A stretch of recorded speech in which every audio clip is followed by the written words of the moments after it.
afternoon. Guess what? It's time for the After Service podcast featuring Pastor Brian and me, his sidekick Joe. Ooh, you're my sidekick? I am your sidekick.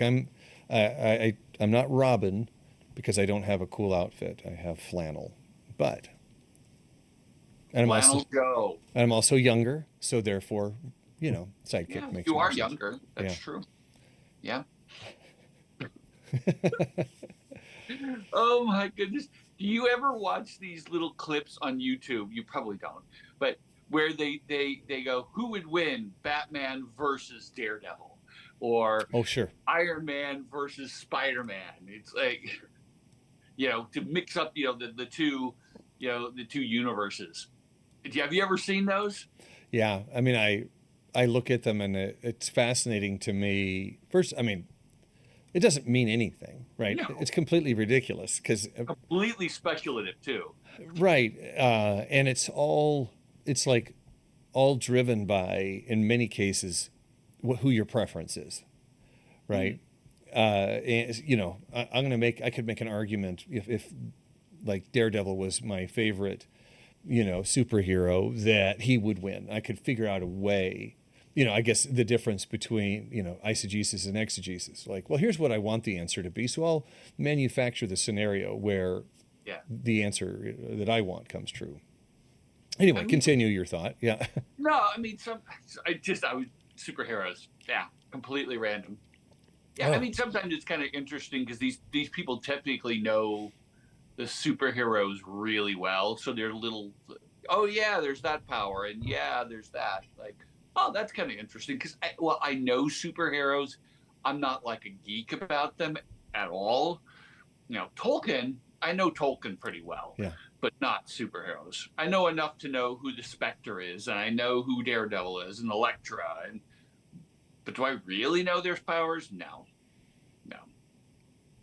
I know enough to carry a conversation. Yeah.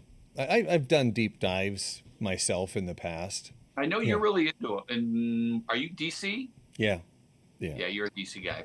Mostly because when I was a teenager and my friends, you and I have talked about this, but for the people who are for some reason still listening, when I was a teenager, and really more like junior high going into high school, a lot of my friends read comic books and they loved the X-Men. And the X-Men were, same here. But even the movies, they were super angsty, right? They really are. But that's why they were unique. Is they're like, they have the complications of life, and I'm like, well, I'm not reading a comic book to see myself necessarily reflected in, the Rogue's, challenges with her inability to, have a physical relationship with someone because when she touches somebody, she drains their life force. I'm like, I can't relate to that because nobody will touch me. Maybe I can relate to that. But, it's for me, I wanted to be transported. It was the escapism of it. Right. And also, I'm a bit countercultural, and Marvel at that point was so much more popular. It's like, well, I'm going to choose the other option. And that streak is deep in you, buddy. Oh yeah, no, that's Everybody loves this song. I'm not going to play it. No. Yeah. No, it has to be my idea, right? I have to come to that in my own way, rather than, join the crowd. There's still songs where I'm like, I don't understand why people like it, but they do, and if I'm serving other people, then I'll lean into that, and maybe I will find a way to appreciate it. But yes, that's definitely the way I am. Like, it's all right, And like Good Father, you didn't like that for a long time. Still don't. Yeah, I mean, you still don't. I could come a little closer to that. Well, that's literally the song I was thinking of. That and How Great Is Our God is another one. Where I see the appeal, like I can appreciate them without necessarily enjoying them, and I can enjoy other people being ministered by them, right? So like if I'm playing Good Good Father and I see that people are really responding, I appreciate how they're responding. I'm still not going to cue that song up for myself. Like I mean like for me to listen to for personal worship, it's never going to come up, Yeah. you know. Yeah, but that's an example. And but there's songs, you know, that have grown on me. I think Oceans is a song that like everybody was playing, and I'm like, I'm Right. not touching that with 10-foot pole. Blah, blah, blah. And then I listened to it, and really it was watching Vanessa respond to it Hmm. and seeing how it really touched her, somebody that doesn't really respond to worship music or Christian music in general. You know, she hears it and goes, oh, she immediately shoves it away because it's not the style or the quality of music that she wants to hear. That one really touched her, and I in this I appreciated that. I also think it's a pretty well written song in many ways. It's just I rejected it out of, you know, wanting to be different. Yeah. Which is Anyway, why you like to be right in the middle on politics too. this is true. Yeah, I don't like being pigeonholed. It really, No, you do not. if No. if if somebody who is really progressive is like, oh, you must believe this, this, and this, I'm like, shut up. You don't know me. You know, I probably told you this, but one of my best friends growing up was during COVID, came over to the house. We played catch in the front yard, and we were talking about, you know, religion and why I believe what I believe. And then he made a couple of statements that made assumptions about how I think about things politically based on the fact that I'm a Christ follower. And I'm like, well, that's not true. Really? I just assumed. I'm like, I know, Right. you Right. know. Right. Yeah. Yeah. Okay, well, anyway. You don't like to be pigeonholed. All right. So we thought we were talking about different things. I thought we were moving on to the next chapter, and you still had some thoughts on the previous chapter, chapter 8, the Hmm. very end of that, that we conquer by waiting, which means living in holiness and hope. What were some of your thoughts? Well, one of the first things when I hear waiting, I think of two things. There's actually, we were just talking about music. There's two songs that jump out at me that we do at church. One is O Come Divine Messiah. Hmm. You know, that is really talking about waiting and the longing to be reunited with Him. You know, and I think the yearning for Him to come again is something that if we lean into begins to define or inform, let's say inform how we respond to things. You know, some of the ways we interact with people, the decisions we make, if we really thought about that in terms of what if Christ came tomorrow, how would we interact with people? You know, would we be trying to influence to win an election? Or would we be calling somebody that we love that isn't of faith and like, this is my last chance to reach you, Yeah. you know? Right. So What that, what would we care about? What would we not care about? Power off. Yeah. I mean, I don't know. Maybe you had this kind of a moment with your dad. I certainly did with mine. In his last week or two, when he knew he was going to die, there was a lot of topics that previously he would have been happy to engage in that he had zero interest in. yeah, yeah. None. Did you have a similar kind of relationship? Um, I'll give you an example, similar but not exactly the same. I mean, my dad expressed a lot of regret because he knew when his time was going to end, and there were things that he couldn't address, right? They're just things that he wished that he had addressed that he hadn't. So there was the regret, but there were also things like choosing not to engage with people. My nephew Brian, who you know pretty well, called me once, and he didn't understand why Papa, which is the way he referred to my dad, wouldn't talk to his mom. Like, she's like, why is he doing that? I don't understand that. I'm like, well, because he's dying. and he loves your mom so much, but he also recognizes that his ability to influence her and like help her is he doesn't have time to do that. And so he wants to fill his remaining time with more positive things.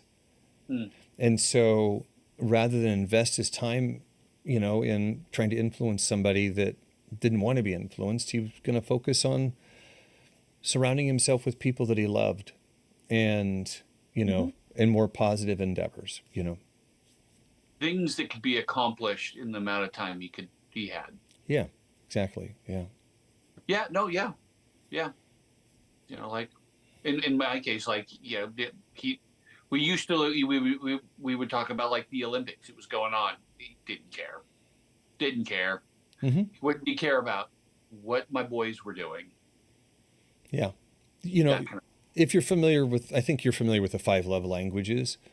Are you? Yeah. And if you're not, just look it up. But one of the love languages is quality time.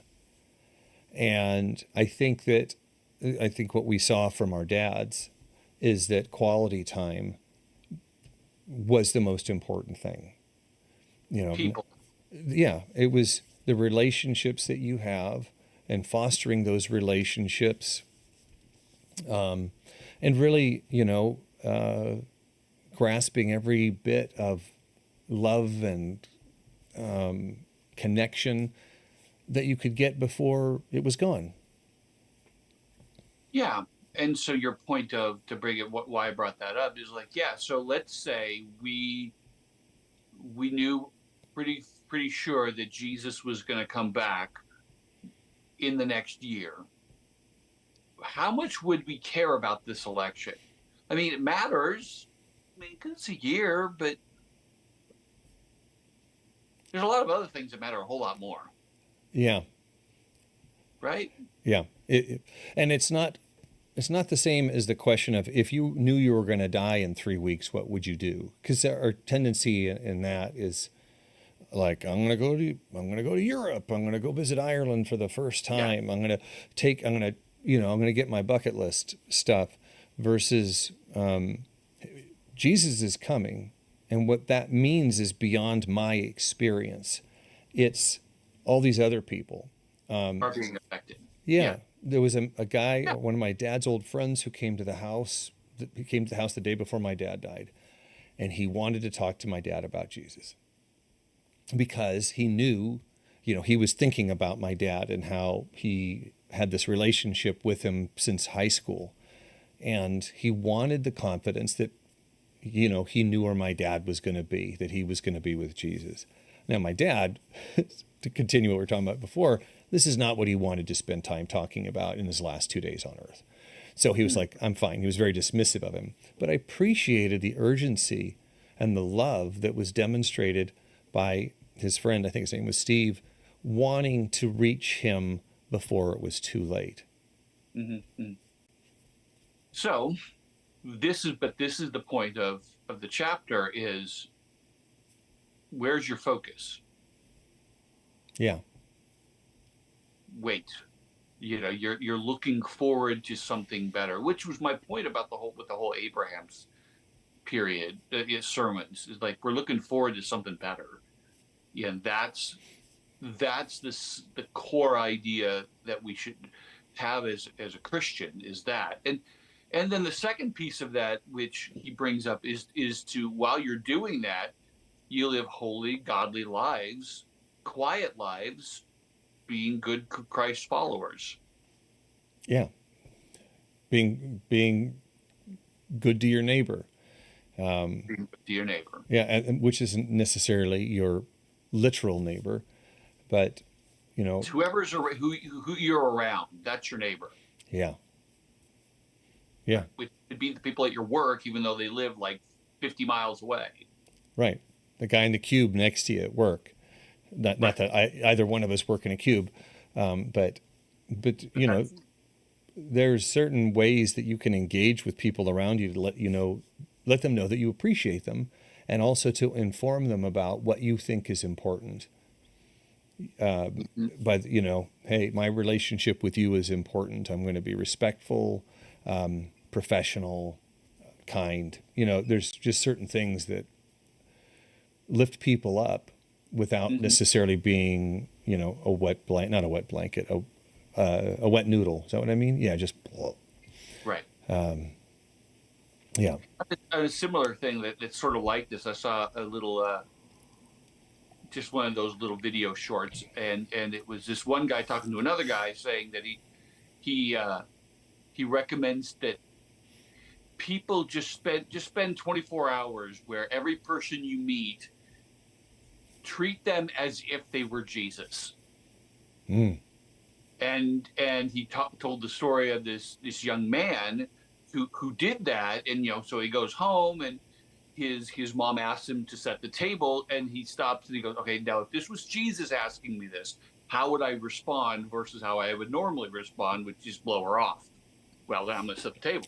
Good. Well, Jesus is asking me to set the table, and then and he just goes through various things in his day, and it transformed how he views and deals with people. And I thought that's an interesting thought. What if you treated the people in your life as if this was Jesus that you're serving? This was Jesus that was asking this thing of you. But what if it was Jesus who cut you off and flipped you the bird? I mean, it just breaks down a little bit. It does. It does. Yeah, that's true. It does. Yeah, of course, you got to be contrary. That's right. You're right. It does break down, but it's still a good idea. But what if you looked at it as if this person was providing uh, a story or analogy to influence how you engage with people the rest of the day? Jesus wasn't afraid to nudge people and to, make them uncomfortable, put them in different scenarios, and then encourage them to learn from that. Oh, right, right. Like, okay, so Jesus is going to cut me off so that I can learn patience And empathy, or I don't and know. empathy. So, this is yeah. Jesus allowed that, so I can go, okay, empathy. Well, I mean, because the reality is there are times that Jesus did stuff that the disciples went, "What are you doing?" Yeah, yeah, Even to a point of like, "I really don't like what you're doing here, Jesus." So maybe maybe I don't know. It's a bit of a stretch. it is. However, your point really is like it's kind of like the idea of unconditional positive regard. That if we make the assumption that people, give people the benefit of the doubt, that we're going to engage with them in a more positive way. And so if we think about people like, you know, your neighbor asking for the ladder, or or picking up mail, like the mailman delivered the wrong mail to your mailbox, and you see that it belongs to your neighbor. So instead of just putting it in a pile and forgetting about it, you actually walk it over because it's Jesus's mail, and you want to make sure Jesus gets his mail. I mean, it's just this. Yeah, It provides an opportunity to shift the paradigm of how you engage with people. right. Just the assumption of what's the best good for them. What's the most positive motivation reasoning for whatever this person is doing that I can think of. That's a discipline that's not easy, but it's really transformative. I had kind of shifting slightly as people who were at the service on Sunday, and as you're aware, I had a family that lost their dad Yeah. this past week, and he was in the hospital for about 2 months. He went in, didn't feel good, and then all of a sudden he's in the hospital, and unconscious. It was a matter of days, and it was sudden, and you know, it, however, as it got kind of closer to understanding that he was not going to make it, I had the opportunity to talk to them about my experience grieving and things that you can do now, not to prepare because there's not much you can do, but to get what you can out of what you have. Right. Yeah. How can you make the most of this time right now? Yeah. And so as I think about waiting, and what that means about engaging people. There's also a sense of our this almost desperation that we should have as we engage with people, because we understand what comes next, and some people don't understand that. And Right. when you've traveled intense grief, the regret of missing opportunities. And so there's this Yep. compulsion or passion around, it's really important. I can't force you to do this, but I think you would really appreciate it if you did this. It's like, I care about you, and I know how much you love your dad or whatever. I think you should do this. There's a way that you engage. You can't say you need to do this now, because that's like, I think you would appreciate having done this down the road. yeah, Like, ask questions, yeah, right? yeah. Oh, there's so many questions I wish I could have asked Dad, or Mom, but yeah. I had a friend whose mom died a few months before mine died, and she had cancer, and he saw it coming, and I sent him a list of probably 80 questions that I had, and I'm like, here's a list of questions. Sit down with her, ask the questions, because you won't have another opportunity. Yeah, but So wait, yeah, and all of this is, we're just kind of teasing out the implications of, if we really are focused and remember what's coming next, that it's not just waiting as in, oh, I hope it's going to happen. No, we're living in expectation of the second coming. yeah. What does that mean about how we engage with people and current cultural political issues? It changes your way of looking at things, and we need to remember that. If we lighten it up a little bit, and you imagine that you're 7 years old, and it's day after Thanksgiving, you're in Christmas season, and you know that Santa Claus is coming, and he is paying attention to what you're doing. He's coming, and it's going to be awesome. But you're also aware that there might be some scrutiny in how you are engaging with people and the way you're moving in the world. And so your perspective as a kid changes, like, I might normally do this, but if Santa Claus is watching, yeah, maybe I could do better, That's normal. Yeah. That's what we're talking about. Yeah. All right. Anything else you want to talk about from this chapter? Oh, let me pull it up real quick. I know we're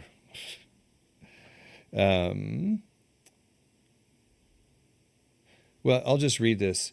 Paul concludes by instructing Christians about the church. Rather than pushing away from God's people, we are to press into the community. Jesus' return should compel faithfulness to other Christians. He tells us to respect and honor our leaders. We are not to assert our independence because Jesus is our leader, but honor those who instruct us.